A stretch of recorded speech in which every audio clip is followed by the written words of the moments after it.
In the New York underworld, Lee Joon-Seung is known as the Ice King. Cold. Surgical. A man who views emotion as a terminal diagnosis. He was raised to believe that love is the ultimate weakness. A single moment of vulnerability will get you killed by rivals, or executed by your own syndicate elders. He had no blind spots. Until his mother collapsed. And the only person who could save her was Dr. Liora Pierce, a brilliant black neurosurgeon with an unshakable moral compass and zero tolerance for criminals. She saved his mother's life. But she just ruined his. Because now, the most feared mafia boss in New York cannot stop thinking about her. And in his world, that is a death sentence. The rain outside Manhattan Central Hospital fell in heavy, relentless sheets, blurring the harsh emergency room lights into streaks of neon. Inside the sterile sanctuary of Operating Room 4, Dr. Liora Pierce was the center of a chaotic storm. Monitors blared, their frantic beeps signaling a life slipping away. BP is dropping, 80/40, the anesthesiologist warned, panic creeping into his voice. Dr. Pierce, we're losing her. Liora didn't look up. Her hands remained perfectly steady, suspended over the open skull of Madame Han. Under the bright surgical lights, her brow was furrowed in absolute, quiet concentration. Push another line of mannitol and prepare to bypass, Liora commanded, her voice an anchor of calm in the frantic room. I'm not losing this patient tonight. Just 20 minutes earlier, a fleet of black Maybachs had swarmed the ambulance bay. A wall of broad-shouldered men in tailored suits had flooded the corridor, cutting through hospital security with terrifying efficiency. At their head was Lee Joon-Seung. Liora had recognized the shift in the air before she ever saw his face, the sudden, suffocating gravity of a man used to playing God. He hadn't threatened her. He had simply looked into her eyes and said, "Save her, and I am in your debt. Fail, and this hospital will be the least of your concerns." Liora had ignored his threats. She didn't operate for the Mafia, she operated for the human being dying on the gurney. Now, deep within the intricate, fragile pathways of Madame Han's brain, Liora spotted the rogue vessel. It was a microscopic nightmare, a lethal tear pouring blood into the surrounding tissue. "Microforceps," Liora muttered, extending her hand. The room held its breath. With the precision of a master sculptor, she guided the instrument into the microscopic field, bypassing critical nerve clusters by mere millimeters. One wrong move, a single millimeter of deviation, and the matriarch of the Han syndicate would be gone forever. Liora exhaled slowly, timing her movements between the rhythmic thuds of the heart monitor. Click. The titanium clip locked perfectly into place around the ruptured artery. Almost instantly, the erratic, piercing alarm subsided into a steady, comforting rhythm. The bleeding had stopped. Pressure is stabilizing, the nurse breathed a collective sigh of relief echoing through the room. We have a steady sinus rhythm. Liora finally stepped back, the adrenaline washing out of her veins, leaving a dull ache in its wake. She stripped off her bloody gloves and walked out into the viewing gallery. Standing on the other side of the glass was Joon-Seung. He hadn't moved an inch. His hands were clasped behind his back, his expression an unreadable mask of stone. But as Liora stepped into the hallway, their eyes locked. For the first time, the Ice King looked entirely human, haunted, relieved, and intensely focused on the woman who had just performed the impossible. The Han penthouse stood 40 stories above the glittering grid of Manhattan, a fortress of Italian marble, smoked glass, and absolute silence. It was a monument to wealth built from shadows, and to Dr. Liora Pierce, it felt entirely like a cage. "She needs to be in a neurological ICU, Mr. Lee," Liora said, her voice echoing in the vast, minimalist living room. She stood tall, refusing to be intimidated by the two towering enforcers guarding the double doors. Not sequestered in a private residence, no matter how many millions you spent retrofitting it. Lee Joon-Seung stood by the floor-to-ceiling windows, the city lights reflecting off his sharp silhouette. He poured a glass of whiskey, the ice clinking against the crystal, the only sound in the suffocating room. He didn't look at her when he spoke. "The hospital is compromised," he replied, his tone flat and unyielding. "My mother is safe here." My men control the perimeter, the staff, and the air filtration. You will monitor her recovery here. I am a neurosurgeon, not a private concierge, Liora countered, stepping forward, her heels clicking sharply against the marble. I have a clinic to run. I have patients who don't have an army to protect them. I don't work for the syndicate. Joon-Seung turned. His dark eyes caught hers, holding a weight that made the air feel suddenly thick. He didn't use the overt threats of his underlings. His power was quiet, a magnetic, dangerous gravity. I am not asking you to work for the syndicate, Dr. Pierce. I am asking you to care for my mother. And I said no. A soft, frail voice cut through the mounting tension. Joon-Seung, let her speak. From the adjacent medical suite, Madame Han appeared, propped up in a motorized wheelchair pushed by a private nurse. Though pale and fragile, the matriarch's eyes possessed the same fierce intelligence as her son's. She raised a delicate, trembling hand toward Liora. Doctor, Madame Han murmured, a faint but genuine smile touching her lips. My son knows only how to demand. It is how he keeps us alive. But I know what you risked to save me. I do not trust these private butchers he hires. I trust the woman who held my life in her hands. Liora looked from the elderly woman to Joon-Seung. The cold, untouchable boss was watching his mother with an intensity that bordered on reverence. For a fleeting second, the terrifying criminal vanished, replaced by a desperate son. Liora exhaled a long breath, her strict moral boundaries chafing against her duty of care. She couldn't abandon a recovering patient who genuinely needed her, even if that patient's son was the most dangerous man in New York. 2 weeks, Liora conditionalized, looking directly at Joon-Seung. Strictly professional. I check her vitals, manage her physical therapy, and then I leave. And your men stay out of my way. Joon-Seung took a slow sip of his drink, his gaze never leaving hers. 2 weeks, he agreed. Liora turned toward the medical suite, missing the subtle, dangerous shift in Joon-Seung's eyes. For the first time in his life, the Ice King wasn't thinking about the Empire. He was thinking about the doctor. The penthouse did not sleep, it merely shifted its guard. Over the next week, Liora moved through the gilded fortress like a ghost of conscience in a world built on sin. She maintained a punishing routine, checking Madame Han's reflexes, adjusting her neuro-rehabilitative medications, and guiding her through delicate cognitive exercises. To Liora's surprise, the feared syndicate matriarch was an enchanting patient. Madame Han possessed a wicked wit and an encyclopedic knowledge of literature, quickly growing to adore Liora's sharp mind and unyielding spirit. Even the scarred, silent enforcers stationed at the doors began to bow their heads in genuine respect whenever the doctor entered the room. Liora was a force of healing in a house that usually dealt in destruction. And Joon-Seung watched all of it. He became a permanent fixture in the shadows of the residence. He didn't hover, but Liora constantly felt the heavy, magnetic pull of his gaze.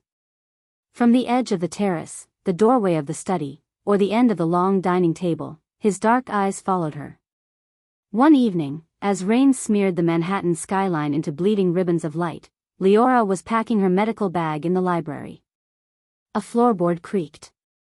She looked up to find Joon-Seung leaning against the doorframe, his jacket discarded, the sleeves of his crisp white shirt rolled up to reveal forearms corded with muscle and faint, violent scars.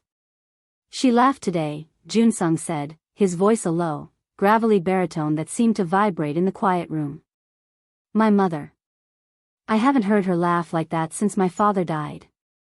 She's making excellent progress, Liora replied, keeping her voice strictly professional as she snapped her bag shut. Her neural pathways are adapting beautifully. She's strong. Because of you. He stepped into the room, his movements slow, deliberate, and entirely devoid of his usual predatory speed. He stopped just a few feet away, the scent of expensive sandalwood and rain clinging to him. You don't fear this place. You don't fear me. Why? Liora met his gaze squarely, refusing to step back. I've seen inside the human brain, Mr. Lee. Under the skull, everyone looks exactly the same. Your money, your guns, your title, they don't change the anatomy. You're just a man. And I have work to do. A ghost of a smile touched Joon-Seung's lips, but it vanished as quickly as it came, replaced by a raw, unsettling intensity. He was a man raised to believe that love was a fatal vulnerability, a target painted directly over the heart. Yet, watching Leora's fierce independence, her quiet authority, and the effortless grace with which she commanded his world, the ice in his chest wasn't just cracking, it was shattering. He couldn't stop thinking about her. It was an obsession that kept him awake long after she left for the night, a distraction so profound that his syndicate elders had already begun to whisper about the boss's sudden, dangerous lack of focus. Joon-Seung knew the rules of the underworld. A boss with a blind spot did not survive. But looking at Liora, he realized the warning arrived too late. The infection had already reached his heart. The 2 weeks had expired, but the suffocating tension in the penthouse had reached its boiling point. Madame Han's vitals were perfect, her recovery nothing short of a medical triumph. Liora had no reason to stay, yet as she stood on the rain-slicked balcony wrapping a wool trench coat tightly around herself, the heavy air felt impossible to escape. A soft click of the glass door signaled his approach. Joon-Seung stepped out into the cool midnight air, discarding his usual mask of stoic indifference. The wind whipped at his dark hair. For the first time, he looked entirely undone. "The car is waiting downstairs to take you home," Joon-Seung said, his voice unusually raw, cutting through the distant hum of Manhattan traffic. "But I don't want you to go." Liora kept her eyes on the glittering skyline. "My job here is done, Mr. Lee. Your mother is safe." "This stopped being about my mother a long time ago," he said, stepping closer. The proximity was electric, a dangerous gravity that pulled at her defenses. He reached out, his fingers stopping mere millimeters from her jawline, trembling with a restraint that felt louder than a shout. "I have spent my entire life building walls, Liora. I was taught that caring for someone is a death sentence. But every second you are in this house, every time you speak, I lose control. I can't erase you from my thoughts." Liora turned to face him, her heart hammering a frantic rhythm against her ribs. She could see the torment in his dark eyes, the absolute sincerity of a dangerous man laying down his weapons. It would be so easy to lose herself in that intensity. But she remembered who he was. She remembered the blood that paid for the marble beneath their feet. "Joon-Seung," she said softly, using his name for the first time, a bittersweet acknowledgement of the bond they had formed. She took a step back, breaking the spell. "Look around you. Look at what you do. Look at the fear you trade in." "I can protect you from all of it," he urged, his gaze desperate. "I don't need a protector. I need peace," Liora said, her voice dropping to a firm, painful whisper. She looked him dead in the eyes, her unshakable moral compass drawing a hard line between them. "I cannot be a part of this world. I will never involve myself with a criminal. It is a line I will not cross. Not even for you." The words hung in the air, cold and final. Joon-Seung's hand slowly dropped to his side. The desperate vulnerability in his face hardened, piece by piece, as the Ice King forced himself back into the armor of his title. He nodded once, a sharp, agonizing motion. "I understand," he murmured, his voice dropping an octave, dead and hollow. "Goodbye, Dr. Pierce." Liora turned and walked away, her heels clicking a lonely rhythm across the marble, leaving him alone in the dark. For 3 weeks, Lee Joon-Seung lived in a purgatory of his own making. He had scrubbed Dr. Liora Pierce from his daily routine, but he could not scrub her from his mind. He buried himself in the cold, brutal logistics of the syndicate, executing deals and settling territory disputes with a savage, detached efficiency that terrified even his closest captains. He tried to drown her memory in silence. He ordered massive bouquets of orchids sent to her clinic under the anonymous guise of family gratitude, and then forced himself to look away from the tracker updates on her daily commute. He was the Ice King again. But the ice was melting from the inside out. Every shadow in the penthouse seemed to hold her shape, every quiet moment was haunted by the memory of her voice telling him that he was just a man. Then, the world shattered. It was a Tuesday morning when the television in his private office flickered with an urgent breaking news report. Joon-Seung didn't look up from his ledger until the anchor uttered the one name capable of stopping his heart. Prominent New York neurosurgeon Dr. Liora Pierce has been reported missing. Authorities state she vanished late last night from the parking garage of Manhattan Central Hospital. Surveillance footage shows her vehicle abandoned, with signs of a violent struggle. Joon-Seung froze. The crystal glass of whiskey in his hand shattered, amber liquid and jagged shards exploding across the dark mahogany of his desk. He didn't feel the glass cutting into his palm. He didn't feel the blood beginning to drip onto his pristine white cuffs. Min-ho.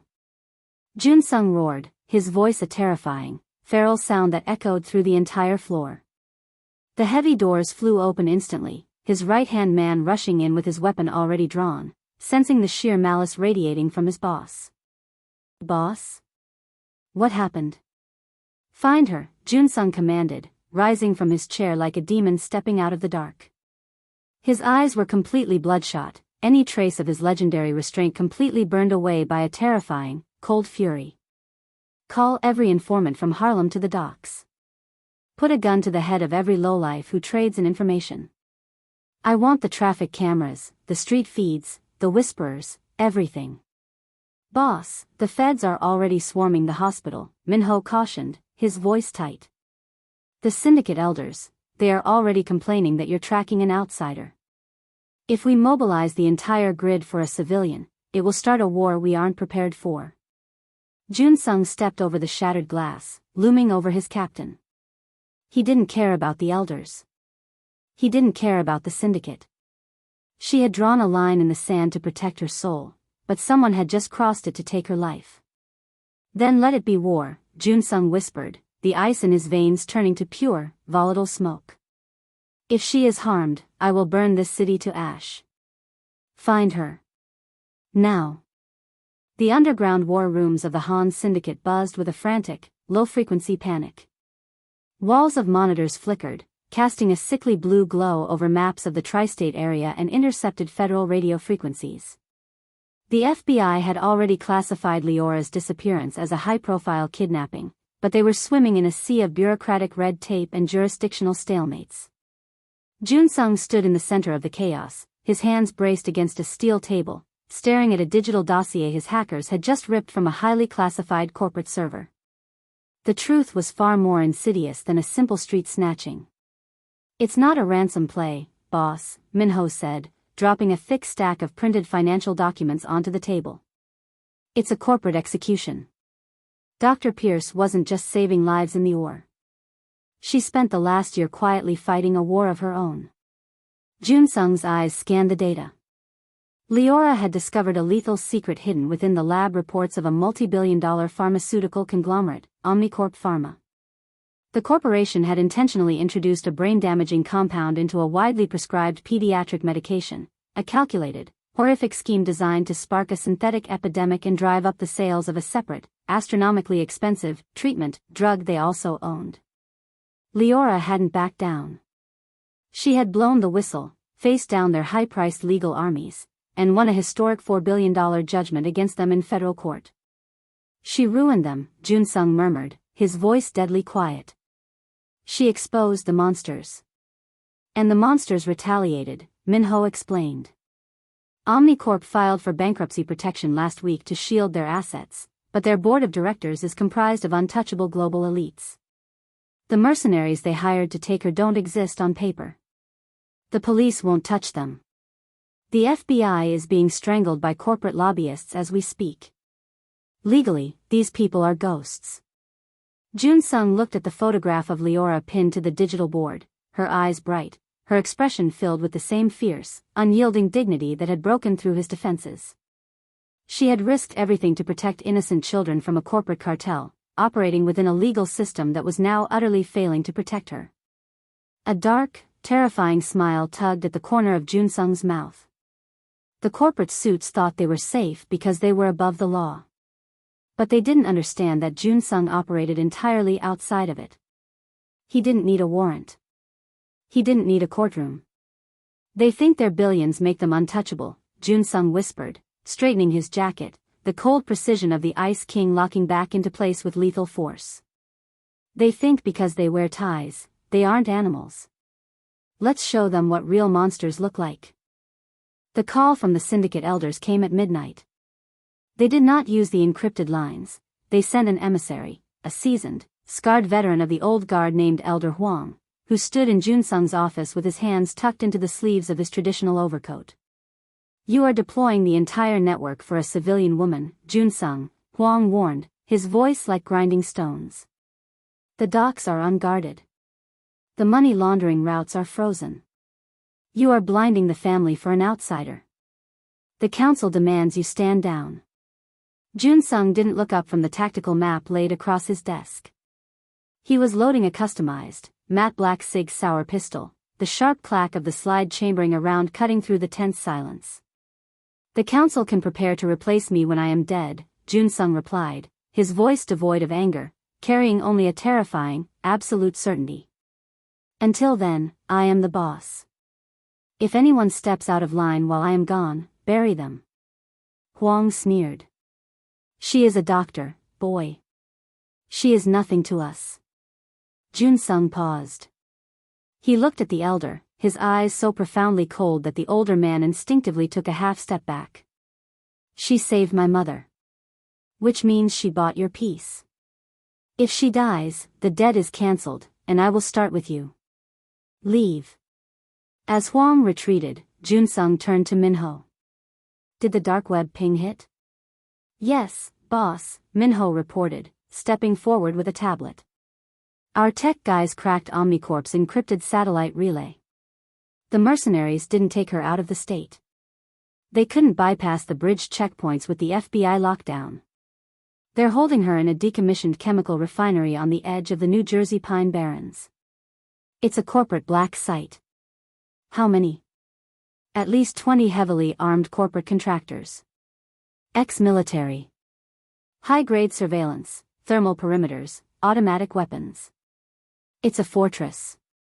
Joon-Seung pulled a dark tactical vest over his crisp white shirt, tightly strapping it down. He was no longer a modern businessman managing an empire from a mahogany desk. He was a warlord returning to the mud. The rules of engagement were gone. Omnicorp had used billions to buy their safety, but they had bought it in a currency that meant nothing to a man driven by love and blood. Assemble the vanguard, Joon-Seung commanded, his gaze locking onto the blinking red dot on the map. No warnings.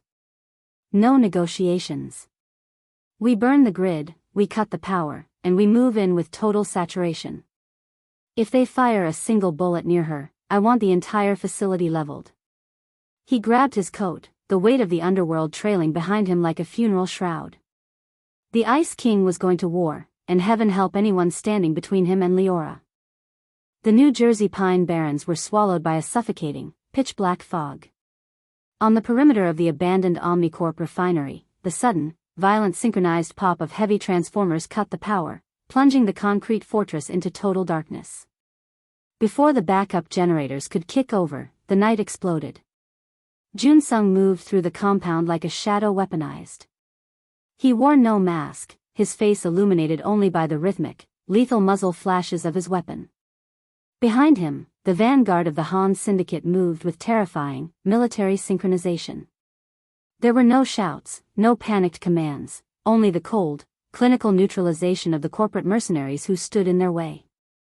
Inside a windowless holding room deep within the facility's basement, Liora sat bound to a steel chair under the flickering, weak amber glow of an emergency light. Her lip was split, her clothing torn from the struggle, but her eyes remained fiercely defiant as a heavily armed contractor stepped toward her, his radio buzzing with frantic, static-laced warnings. Breach at Sector 4. They're through the heavy steel door of the holding room didn't just open, it flew off its hinges, blown inward by a tactical breaching charge. The contractor spun, raising his rifle, but he was dead before he could pull the trigger. Too precise, suppressed rounds tore through his chest. He collapsed heavily against the concrete floor. Through the smoke, Joon-Seung stepped into the room. His tailored coat was stained with ash and rain, his hands covered in soot. For a fraction of a second, as his eyes locked onto Liora's bound, bruised form, the terrifying aura of the Mafia boss fractured. A raw, agonizing panic flashed across his features. He dropped his weapon to its sling and fell to his knees in front of her, his hands trembling as he pulled a tactical knife to slash through her zip ties. "Liora," he breathed, his voice cracking, a sound she had never heard from him before. He cupped her face with his blood-stained hands, his thumbs gently wiping away a streak of dirt on her cheek. "Look at me. Are you all right? Did they hurt you?" Liora exhaled a long, shuddering breath, the icy terror that had gripped her for days instantly melting away. She looked at his fiercely protective, haunted eyes, seeing past the chaos, past the smoke, and past the army waiting in the corridor. She saw the man who had torn through hell just to pull her out of it. "I'm alive," she whispered, her voice shaking but clear. She leaned into the warmth of his hands, her heart hammering against her ribs. "You came. I will always come for you," Joon-Seung swore, lifting her effortlessly into his arms and pulling her close against his chest. As he carried her out through the ruined, smoking corridors of the facility, surrounded by his silent, bowing men, Liora didn't close her eyes. For the first time, she saw the terrifying truth: she was safe inside the arms of the most dangerous man in the city. The safe house in upstate New York was surrounded by ancient, whispering pines and a silence so profound it felt heavy. For 3 days, Joon-Seung did not leave Liora's side. He dressed her wounds with a tenderness that defied his scarred hands, brought her meals she barely touched, and watched over her sleep like a sentinel guarding a fragile treasure. In the quiet of the forest, stripped of his suits, his weapons, and his army, Liora saw the man behind the terrifying Mafia title. She saw the son who wept for his mother, the protector who bore the weight of 1,000 sins, and the human being who had risked a war with his own syndicate elders just to bring her home. And against everything she had ever believed, she fell in love with him. On the 4th evening, the fever of the ordeal had broke. Liora stood by the fireplace, the orange embers casting warm light across her face. Joon-Seung entered the room, carrying a fresh tray of tea. He looked tired, the sharp angles of his face cast in deep shadow. "The board of Omnicorp has been dismantled," Joon-Seung said quietly, setting the tray down. "The men who touched you are gone. The feds have resumed their investigation now that the path is cleared. You are safe, Liora. You can go back to your hospital." Liora looked down at the teacup, then up into his dark, magnetic eyes. "And what about you, Joon-Seung? Do you go back to your mahogany desk? Back to the extortion, the turf wars, the blood?" Joon-Seung paused, his expression hardening back into a familiar, defensive mask. "It is the world I was born into. It is the only way I know how to keep my family alive." Liora stepped forward, closing the distance between them until she could feel the heat radiating from his chest. She reached up, her fingers gently touching his jaw, breaking through his armor just as she had done weeks ago in his penthouse.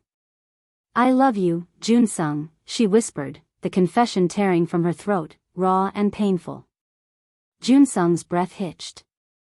He reached out, his grip tightening on her waist as if he were drowning and she was his only lifeline. "Liora." "But I meant what I said," she interrupted softly, her unshakable moral compass burning bright even through her tears. She looked deep into his soul, delivering the ultimate choice. "I cannot build a life on top of a graveyard. I cannot love a man whose hands are stained with the blood of tomorrow's headlines. If you want a life with me, you must leave the syndicate. Completely. Clean your money, dismantle your empire, and step into the light." The room fell into an agonizing, suffocating silence. Joon-Seung stared at her, his heart tearing in two. To leave the syndicate was an impossibility. It meant a death sentence from the elders, a massive target on his back, and giving up the only identity he had ever known. But as he looked at Liora, he realized that a life of absolute power without her was just a glittering, frozen hell. He had spent his whole life believing love was a fatal weakness. Now, he knew it was the only thing worth fighting for.